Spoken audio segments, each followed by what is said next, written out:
You're asleep. Not the kind of sleep where you're half listening to the TV in the background. Completely asleep. The kind where someone could steal your blanket, move your pillow, and you'd never notice until morning. Now, imagine you're not in your bedroom. There are no brick walls, no locked doors, no windows. You're lying beside a fading campfire nearly 40,000 years ago. A thin animal hide is all that's between you and the freezing night. Beyond the circle of flickering light stretches an endless forest. Somewhere in that darkness, something is already awake. It isn't looking for you. Not yet. But it knows you're there. Not because it saw you. Not because it heard you. Because it smelled you.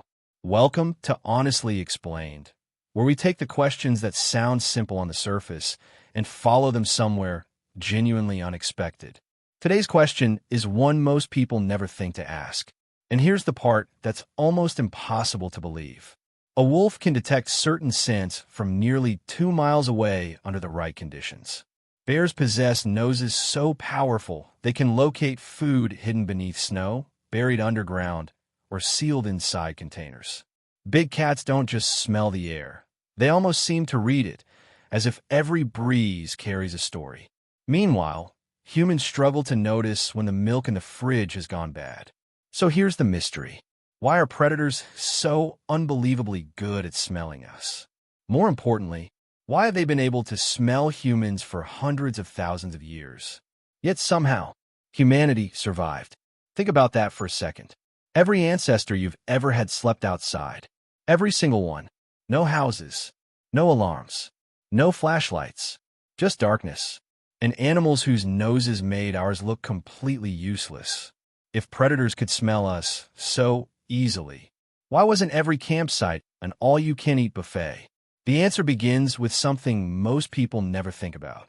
You don't smell like you. You smell like history. Every second of your life, your body releases an invisible cloud of chemicals into the air. Sweat, skin oils, tiny flakes of dead skin, carbon dioxide every time you breathe. Even the bacteria living on your skin create their own unique odors. Right now, as you're watching this, you're leaking information. Quite a lot of it, actually. Fortunately, your nose is terrible at noticing. That isn't an insult. It's biology. Humans have around 400 types of scent receptors. Sounds reasonable until you meet a dog. Depending on the breed, dogs possess the equivalent of over 300 million individual scent receptor cells. That's like comparing a child with binoculars to a space telescope. And wolves? They're built from nearly the same blueprint, which means your ancient ancestors weren't simply walking through forests. They were walking through an environment where almost every predator knew someone had passed long before seeing them. Imagine try to play hide and seek, except your opponent can smell every place you've stood over the last few minutes. Not exactly fair. But here's where things become strange. Being easy to smell doesn't automatically make you prey. That's one of Hollywood's biggest mistakes. Movies love showing predators as fearless killing machines that attack anything with a heartbeat. Reality is much more boring, and somehow far more terrifying, because predators aren't brave. They're careful. A lion doesn't wake up thinking, I wonder what terrible life decisions I can make today. Every hunt is a calculation. Every injury matters. One broken tooth, one damaged eye, one deep cut across a paw. That could mean starvation. There's no hospital waiting in the savannah. No doctor handing out antibiotics. If you're injured, you're suddenly competing with every healthy predator around you. That's a competition nature usually ends very quickly. So predators avoid unnecessary risks whenever possible. Which raises another question. If humans smell so obvious, why don't predators simply follow the scent and attack? Because smell doesn't only tell predators where you are. It also tells them what you are. Imagine opening your front door and finding something parked outside that looks like a car, but has 6 wheels, 2 steering wheels, and smoke coming out of the headlights. Would you immediately jump inside? Probably not, because unfamiliar things make intelligent animals cautious. Humans are exactly that. To most predators, we smell wrong. Not wrong in a bad way. Wrong in an unfamiliar way. Think about every animal a wolf has evolved to hunt. Deer, elk, moose, rabbits. They all produce scent profiles the wolf's brain has been recognizing for thousands of generations. Humans don't fit that pattern. Our bodies produce different skin oils. We sweat differently. We walk upright instead of on four legs. And unlike grazing animals, we spent much of our lives sitting beside something no predator ever truly understood. Fire. We'll come back to that, because it might be one of the greatest survival tools humans ever accidentally discovered. But first, there's another invisible clue predators notice long before they ever see us. Our breath. Every exhale carries carbon dioxide into the air. To us, it's just breathing. To many animals, it's another signal. Mosquitoes use carbon dioxide almost like a GPS. Some snakes can combine smell with heat detection, creating an incredibly detailed picture of nearby animals. Predators aren't sensing one thing. They're combining dozens. Smell, heat, movement, sound, even changes in air currents. Imagine solving a puzzle where every piece arrives at the same time. That's how a predator experiences the world. Now imagine trying to fool that system. Seems impossible. And yet, our ancestors somehow did. Here's something that's genuinely hard to answer. Imagine you could swap your sense of smell with a wolf's for just 1 hour. Would you actually want to experience the world that way? Or would knowing exactly how everything around you smells become completely unbearable? I honestly can't decide which side I'd choose. So let me know in the comments, because I think this one genuinely splits people. And strangely enough, the most important smell humans ever produced wasn't coming from their bodies at all. That smell was smoke. For most of human history, a campfire wasn't just a source of warmth. It was a giant warning sign. Imagine you're a leopard walking through the African night nearly 100,000 years ago. The wind changes. You smell burning wood, then ash, then something else. Humans. What would you do? Hollywood says you'd crouch into the grass, slowly creep closer, and wait for the perfect moment to attack. Real leopards usually make a much simpler decision. They leave. That isn't because fire magically scares every animal. It's because, over hundreds of thousands of years, fire became associated with the one creature capable of changing entire landscapes. Humans. Every other animal adapted to nature. Humans started controlling it. A burning branch could light up an entire campsite. It crackled. It smoked. It threw dancing shadows across the trees. To predators, it wasn't just another smell. It was something completely unnatural.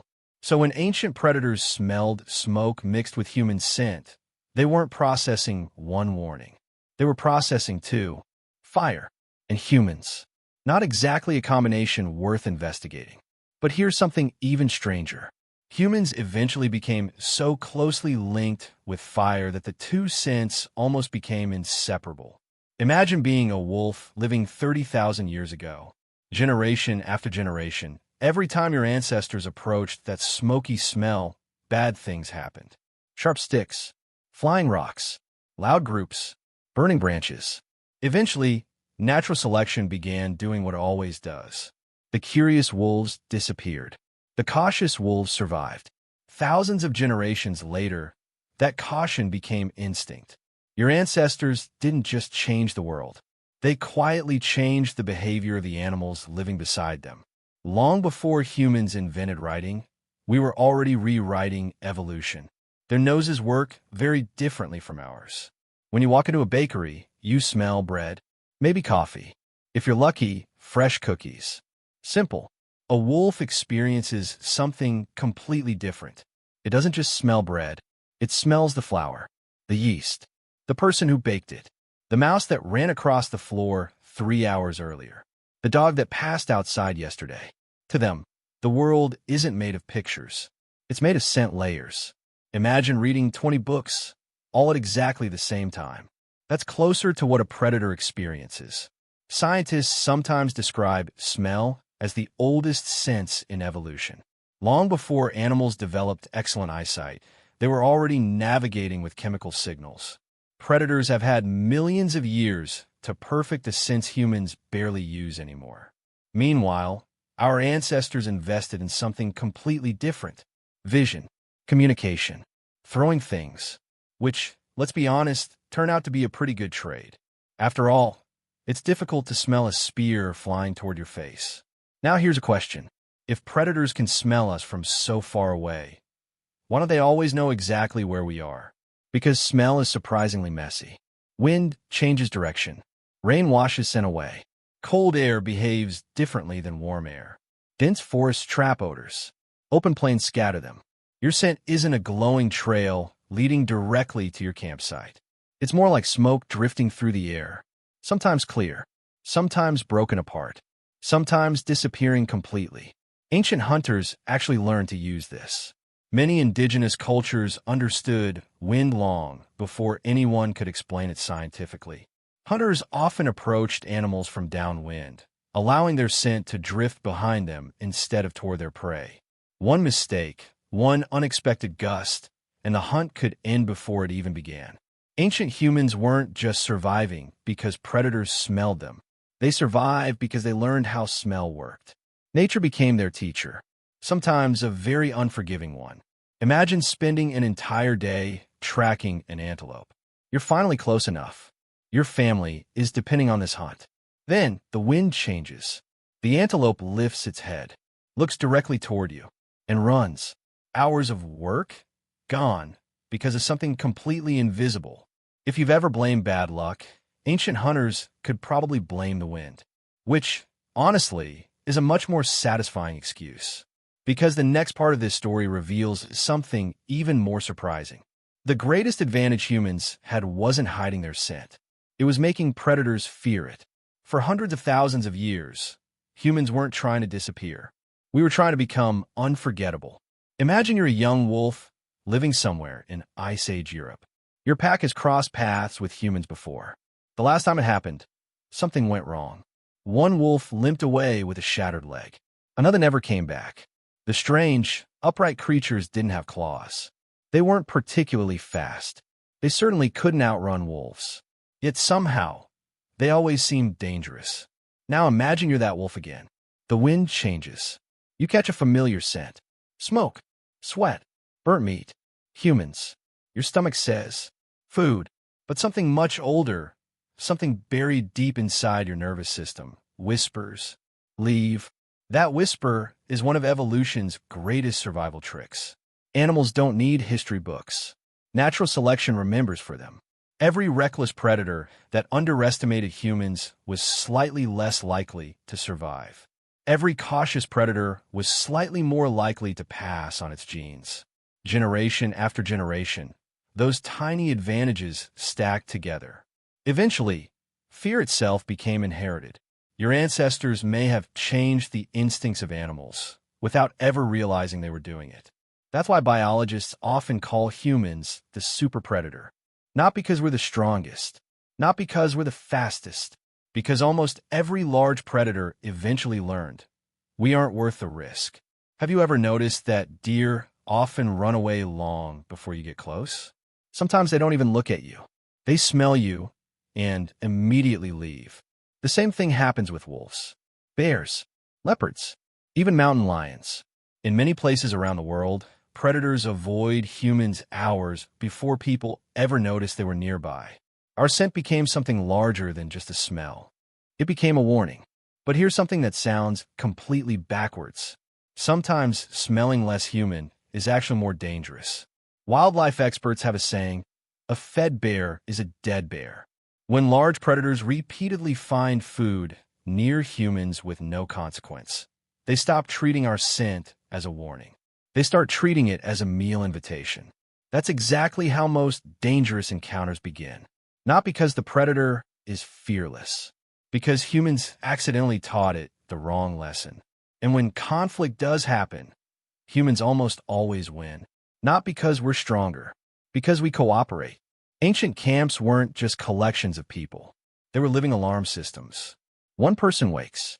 Everyone wakes. One shout becomes 20. One burning stick becomes 20 burning sticks. Suddenly, what looked like easy prey looks like a terrible decision. The smell wasn't an invitation. It was a warning label. Here's something else that's surprisingly funny. People often spend hundreds of dollars trying to hide their scent from animals while hunting. Special soaps, special detergents, special sprays, scent-blocking clothing. Meanwhile, your ancient ancestors were basically covered in smoke, animal fat, and dirt, and probably hadn't experienced what we call a proper shower. Well, ever. Not exactly a luxury perfume. Yet predators still learned to avoid them. Apparently, the campfire was incredibly intimidating. Which brings us to something humans rarely appreciate. Our noses may be weak, but our brains became incredibly good at replacing them. Instead of smelling danger, we learned to predict it. Instead of detecting prey with scent, we tracked footprints, broken branches, animal droppings, feathers. Humans traded one superpower for another, and it worked. The animals smelling us today are often descendants of the ones that survived by staying as far away from us as possible. Which means the question isn't really, why can predators smell humans so easily? The better question is, what did humans do that made smelling us such a bad idea? So, let's go back to where we started. You're asleep. 40,000 years ago. The fire is almost burned out. The forest is silent. At least, that's what you think. Somewhere beyond the trees, a wolf lifts its head. The wind has changed. Your scent reaches its nose. Instantly, an invisible picture begins forming inside its brain. Human. Smoke. Ash. Cooked meat. Several people. The wolf could probably follow that scent if it wanted to. But something remarkable happens. It doesn't. Not because it can't.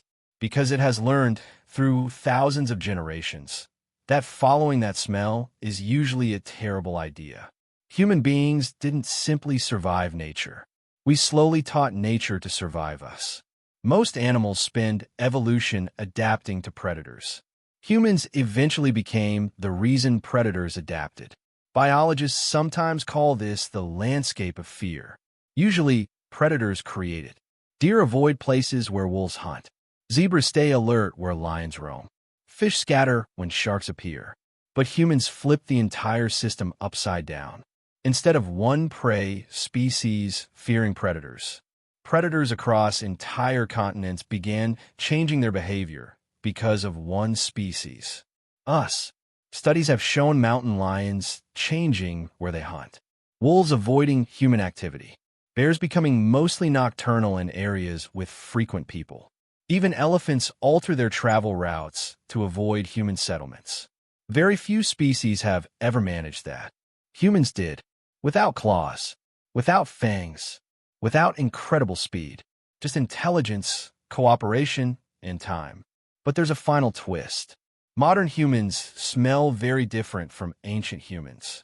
Soap, shampoo, deodorant, laundry detergent, perfume, toothpaste, coffee, car exhaust, plastic, all of that clings to your body before breakfast. To a predator, you're almost unrecognizable. Imagine explaining deodorant to a Neanderthal. So, you deliberately rub flowers under your arms every morning? They'd probably have questions. Lots of questions. Synthetic chemicals don't exist in nature. Predators evolved to recognize deer, elk, boar, not coconut shampoo. Which means your morning routine might be doing more for your survival than you realize. Turns out smelling like a tropical fruit cocktail confuses wolves. Who knew? Of course, there are exceptions. A starving predator doesn't always have the luxury of being careful. An injured lion, an old tiger with broken teeth, a bear that learned people mean free food. Those situations can override millions of years of caution. That's why attacks still happen. They're rare, not impossible. Which raises one final question. What if humans had never discovered fire? What if our ancestors had never hunted in groups, never learned to throw spears, never scared predators often enough to reshape their instincts? Would you even exist? Because every generation before you survive a night filled with creatures that could smell them far better than they could ever smell back. One successful night became another generation, then another, until eventually, here you are, sitting safely inside a house, watching a story about people who slept beneath the stars. Their greatest superpower wasn't hiding from predators. It was convincing predators they weren't worth the risk. And maybe that's the strangest part of all. For millions of years, Humans worried about the monsters hiding in the darkness. Meanwhile, many of those monsters were quietly worrying about us. So the next time you're camping and you hear something moving just beyond the trees, remember this. There's a very good chance it already knows you're there. It probably smelled you long before you arrived. It knows what soap you used. It knows what you cooked for dinner. But it also carries something much older than your scent. A biological memory written over hundreds of thousands of years. A memory that whispers, "Be careful," because the most dangerous thing in the forest was never the animal with the sharpest teeth. It was the strange ape that learned to control fire, work together, and slowly taught the rest of the natural world to fear its smell. If ancient humans could survive nights surrounded by predators with noses thousands of times better than ours, what ancient survival mystery should honestly explained uncover next? Because the deeper you dig into human history, the stranger it becomes.